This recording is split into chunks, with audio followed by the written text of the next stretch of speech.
ఎందుకంటే నీ చెల్లె ఒక వికెట్ ఎగిరిపోయింది, నీ పని బట్టే ఖాయం. ఎందుకంటే మీరు పోటీపడి దోసుకున్న రాష్ట్రాన్ని. మీ అందరికంటే ఎక్కువ హరీష్ రావు దగ్గరనే పైసలు ఉన్నాయి, అందరికంటే ఎక్కువ హరీష్ రావు దగ్గరనే పైసలు ఉన్నాయి. ఇక్కడ ఉన్న ఎమ్మెల్యేలు కేటీఆర్ గారు మీ మాట ఎవరు ఇడరో చెప్పండి, ఆడ ఉన్న ఎమ్మెల్యేలు ఎవరెవరో మీ మాట ఇడరో చెప్పండి. హరీష్ రావు మాట వింటారు. రేపు నేను ముంచేది ఖాయం, గుర్తుపెట్టుకోండి. ఎందుకంటే 2001 నుంచి చూస్తున్నాను. చెప్తాయినా మీరు గౌరవ కడేశ్వర్ గారి మీద ఇట్లా కత్తుల కూడా కోలాడ ఆడుతాం బిడ్డ. కబర్దార్. ఏమనుకుంటున్నావు? మా పరికత్తులు లేసేనుకో నీ గడికి ఏమైనా కడతామని చెప్తామని చెప్తున్నా. ఎవరు బెదిరిస్తున్నావు?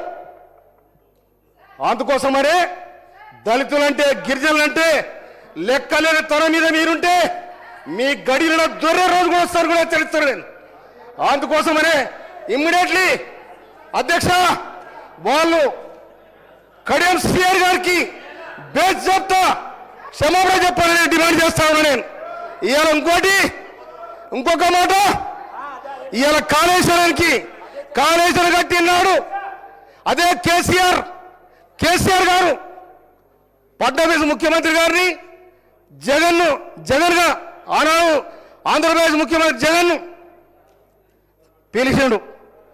ఆనాడు ఇరిగేషన్ మినిస్టర్ ఎవరు? హరీష్ రావు గారు. నీ పేర్లే ఊర్లేడా? మీ పథకాల పంచాయతీ వచ్చి నిన్ను కూడా పిలవలే. అందుకోసం మీ కుటుంబాలలో వెళ్ళి ఉన్నాయి.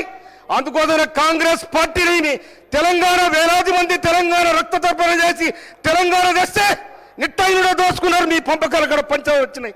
అందుకోసం ఆ పంచాయతీలు కాంగ్రెస్ మీద రుద్దాన్ని కూడా మీకు హెచ్చరిస్తా ఉన్నా. నేను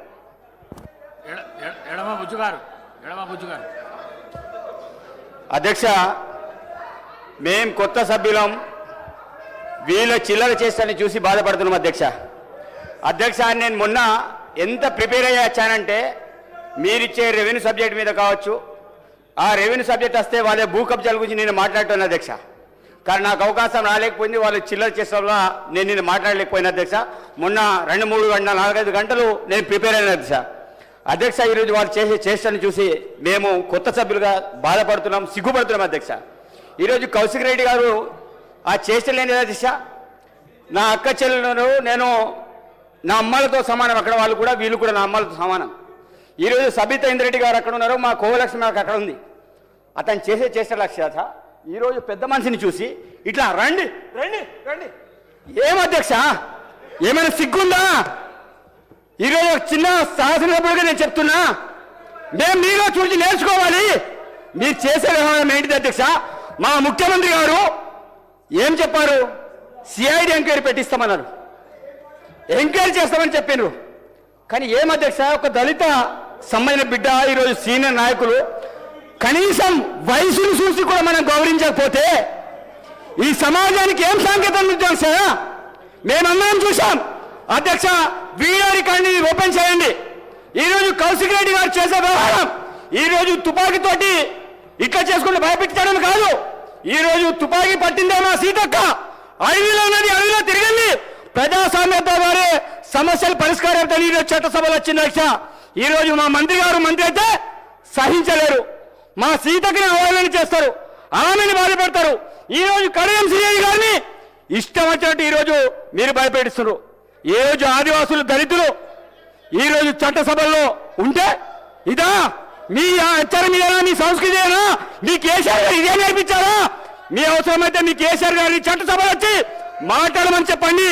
మీరేదో ఇక్కడ వచ్చేసి ఇష్టారీతిగా మేము కొత్త సభ్యులుగా మేము మాట్లాడాలంటే మేము నిజంగా తలవంచుతున్నాం. ఈరోజు మా దళిత వారు ఈరోజు స్పీకర్ గారు ఉంటే స్పీకర్ గారిని కూడా ఇబ్బంది పెట్టే విధంగా స్పీకర్ గారు ఎంత చెప్పినా వినకుండా ఈరోజు నిన్న మా యొక్క బాలనాయక్ గారికి అతను చెప్పినా వినకుండా గిరిజన బిడ్డ చెప్తే వినడు, ఒక ఆదివాసి బిడ్డ ఎందుకు కూర్చోవాలి? మీరు కూర్చోవాలి, నేను కూర్చోడనా?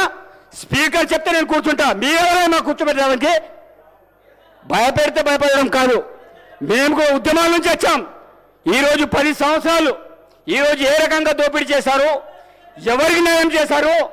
ఎస్సీ ఎస్టీ బీసీ మైనారిటీని అందరినీ కూడా మోసం చేశారు. అందుకే ఆ ప్రాణిక కుర్చీని మీకు కూర్చోబెట్టారు. మళ్ళా చెప్తున్నాం, తప్పకుండా మీలాంటి వాళ్ళని తెలంగాణ ప్రజలు ఈరోజు బుద్ధి చెప్తారు. మీరు అనుకుంటారు కావచ్చు, ఈ పోడియంలో మీరు ఏదో చేస్తే పేపర్లో ఫ్రంట్ పేజీలు వస్తాయి. ఫ్రంట్ పేజీలో వచ్చినా ఏం చేసినా మీకు ఎలక్షన్లు ఏ రకంగా బుద్ధి చెప్పారు, భవిష్యత్తులో కూడా మీకు బుద్ధి చెప్తారు. మరొకసారి కాంగ్రెస్ పార్టీ అధికారంలో వస్తుంది.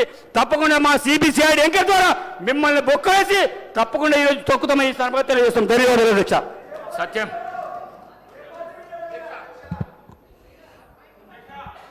అధ్యక్ష, ఈరోజు శాసనసభలో జరిగినటువంటి సంఘటన చాలా బాధాకరం అధ్యక్ష. ఒక సీనియర్ శాసనసభ్యులు గత 3 దశాబ్దాలుగా ఈ రాష్ట్రంలో శాసనసభ్యునిగా, శాసన మండలి సభ్యునిగా, డిప్యూటీ సీఎంగా అనేక పదవులు నిర్వర్తించి అనేక సార్లు మంత్రిగా చేసినటువంటి పెద్దలు కడియం శ్రీహరి గారి పైన హుజురాబాద్ శాసనసభ్యులు పాడి కౌశిక్ రెడ్డి గారు ఈ రాష్ట్రంలో ఉన్న దళితుల మనోభావాలు దెబ్బతీసే విధంగా, దళితుల ఆత్మగౌరవాన్ని దెబ్బతీసే విధంగా, ఏం పీక్కుంటావో పీక్కో, నిన్ను కాల్చి పాడేస్తా, పండబెట్టి తొక్కదని ఒక సీనియర్ శాసనసభ్యులైనటువంటి కడియం శ్రీహరి గారి మీద వారు చేసినటువంటి వ్యాఖ్యలు చాలా బాధాకరం అధ్యక్ష. ఇలా శాసనసభ అంటే ప్రజాస్వామ్యానికి ఒక దేవాలయం లాంటిది. ఇలా 4 కోట్ల ప్రజలు ఈ శాసనసభలో ఏం జరుగుతుంది, శాసనసభలో ఏం మాట్లాడుతుండ్రు, శాసనసభ ఏ విధంగా ఇలా ప్రజలకు జవాబుదారీగా ఉంటుందని చెప్పి ఇలా చూసే సందర్భం శాసనసభ. అట్లాంటి నిండు శాసనసభలో ఒక